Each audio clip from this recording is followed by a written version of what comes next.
Circuit breaker काहीही जळणार नाही याची काळजी हा घेतो, पण तुमच्या स्टॉक्स मधला न दिसणारा सर्किट ब्रेकर जर नाही चालला तर तुमचे पैसे ओस, त्यापेक्षा त्यांना समतासोबत वाढवा ना।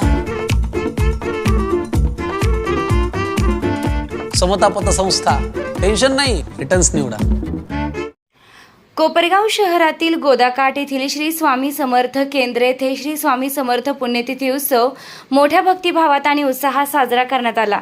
या उत्सवानिमित्त 7 दिवस श्री गुरुचरित्र पारायणाचं आयोजन करण्यात आलं होतं। या पारायणात शेकडो भाविक भक्तांनी सहभागी होऊन श्रद्धेनं पारायण केलं। 7 दिवस परिसरात भक्तिमय वातावरण निर्माण झालं होतं। भजन कीर्तन आणि नामस्मरणानं परिसर दुमदुमून गेला। उत्सवाच्या दरम्यान हजारो भाविकांनी श्री स्वामी समर्थांच्या दर्शनाचा लाभ घेतला, तसेच महाप्रसादाचा लाभ घेतलाय। व्यवस्थापन समितीच्या वतीने उत्कृष्ट नियोजन करण्यात आल्यामुळे कार्यक्रम सुरळीत पार पडला। या उत्सवामुळे गोदाकाठ परिसरात भक्ती, श्रद्धा आणि समाधानाचं वातावरण निर्माण झालं होतं। निर्भीड न्यूज, योगेश डोके, कोपरगाव। बोला। अनंत कोटी ब्रह्मांड नायकम राजाधिराज योगीराज परब्रह्म श्री स्वामी समर्थ महाराजांच्या चरणी त्रिवार वंदन। सद्गुरू परमपूज्य मोरेदाता सद्गुरू परमपूज्य गुरु माऊली यांच्या चरणी कोटी कोटी त्रिवार वंदन आणि गुरुपुत्रांच्या चरणी त्रिवार वंदन। आज आपलं स्वामी पुण्यतिथी निमित्त अखंड नामजप सप्ताहाची आज सांगता आहे। तर 292 सेवेकरांनी गुरुचरित्रमध्ये सहभागी झाले होते, खूप मोठ्या संख्येने, आणि आज पण उपस्थित होते। आता ह्या 8 दिवसामध्ये आपल्या केंद्रामध्ये विशिष्ट याग झालेले आहे, नाम जप सप्ताह झाला आहे। आपले 2 विणे होते, अखंड चालू होते 24 तास, आणि जप पण अखंड चालू होता, स्वामी चरित्र अखंड चालू होते 7 दिवसामध्ये, आणि आज त्याची सांगता झालेली आहे। तर पहिल्या दिवशी गणेश याग झाला, त्यानंतर मनोबोध याग झाला। तर 1672 असे आवर्तन झाले होते त्या संख्येमध्ये गणेश यागामध्ये। आणि दुसऱ्या दिवशी आपला चंडी याग झाला होता, चंडी याग झाला। त्याच्यानंतर एक गीताई याग झाला, एकादशीच्या दिवशी गीताई याग झाला आणि विष्णू याग झाला, आणि काल आपला मल्हारी याग झाला आणि रुद्र याग झाला। असे 7ही दिवस खूप मोठ्या संख्येने सेवेकरी उपस्थित होते आणि सहभागी पण झाले, आणि खरोखर त्या सेवेकरी काय नवाल पुण्यवान सेवेकऱ्यांचेच पाय केंद्राला लागतात आणि ते इथं सहभागी होऊ शकतात। आणि एवढंच सांगून मी माझं आज काय सकाळी दुपारी आरती झाली, दुपारी आरतीनंतर आपलं सत्यदत्त पूजन झालं। सत्यदत्त पूजन नंतर आपलं जे काही 7 दिवसाचे प्रहार सेवा वगैरे होत असते त्याची आपण सांगता केली, आणि यज्ञ दरबारामध्ये तिथली पूजा सगळी अर्पण झाली, महानैवेद्य अर्पण केला गेला नैवेद्याचा, आणि 11 अलंकार देवीचे कुलदैवताचे 11 अलंकार अर्पण केले, खंडोबाचे अलंकार अर्पण केले, आणि त्यानंतर मग आपली पुढची सांगतेची 25 जे नैवेद्य होते 10:30च्या आरतीपर्यंत सगळ्या देवी देवतांना ग्रंथांना नैवेद्य दाखवला गेला। आणि नैवेद्य झाल्यानंतर ज्यांनी दिवसभर असं प्रहार सेवा वगैरे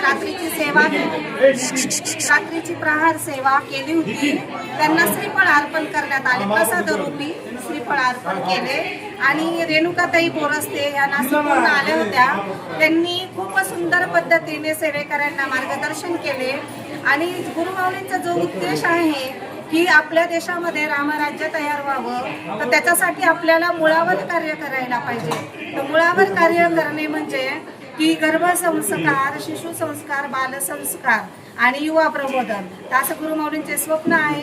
त्यासाठी ताई इथं आल्या होत्या आणि त्यांनी छान प्रकारे सगळ्या सेवेकऱ्यांना मार्गदर्शन केले झालेली। तो जो कार्यक्रम याच्याबद्दल थोडं सांगा, कधी आणि कुठे बालसंस्काराचं? बालसंस्कार, गर्भसंस्कार हे प्रशिक्षण कोपरगाव तालुक्यामध्ये गुरुमाऊलींच्या आदेशाने चालू आहे, गुरुपुत्रांच्या मार्गदर्शनाने, तर खूप सुंदर पद्धतीने चालू आहे। आत्तापर्यंत कोपरगावमध्ये 3 प्रशिक्षण झालेले आहे। एक पहिलं प्रशिक्षण संवत्सर येथे झालं होतं, नंतर दुसरं प्रशिक्षण यसगावला झालं होतं, तिथं पण सेवेकरांचा चांगला रिस्पॉन्स मिळाला।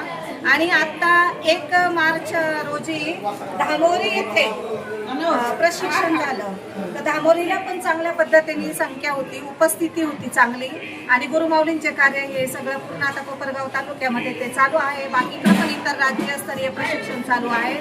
श्री स्वामी। संभाजीनगर येथे जिल्हा अधिकारी गुरुमाऊलींच्या आदेशाने गुरुपुत्रांच्या गुरुमाऊलींच्या आशीर्वादाने आणि गुरुपुत्रांच्या मार्गदर्शनाने आणि जिल्हा जे अधिकारी आहे तिथले तर तिथं त्यांनी स्वतः ते प्रशिक्षण विद्यार्थ्यांसाठी लावलेलं आहे. 24, 25, 26 मूल्य संस्कार प्रशिक्षण आहे. तर तिथं खूप मोठा पालक मेळावा करण्यात येणार आहे आपला. तर मुलांनी नेमकं कसं काय केलं पाहिजे, शिक्षकांनी मुलांशी कसा कॉन्टॅक्ट केला पाहिजे आणि घरातल्या पालकांनी मुलांना कसं आपण हँडल केलं पाहिजे ह्या पद्धतीमध्ये याच्यासाठी खूप मोठा शिक्षक आणि पालक मेळावा आहे. तो आपल्या देशासाठी चांगला आहे. तर सगळ्या सेवेकरांना पण आपण विनंती करतो की तिथं उपस्थित राहावं या प्रशिक्षणासाठी. आणि त्यामध्ये जिल्हा अधिकाऱ्यांनी 150 मार्काचे मुलांसाठी पेपर केलेले आहेत. एक छोट्या गटातले, एक मोठ्या गटात, एक दुसऱ्या युवा प्रबोधनासाठी. तर त्याच्यामध्ये स्वामी चरित्र हा एकच विषय आहे, एकच ग्रंथ आहे आणि त्याच्यावरच सगळे प्रश्न आहे. याचा सुद्धा उल्लेख त्या प्रशिक्षणामध्ये तिथं होणार आहे.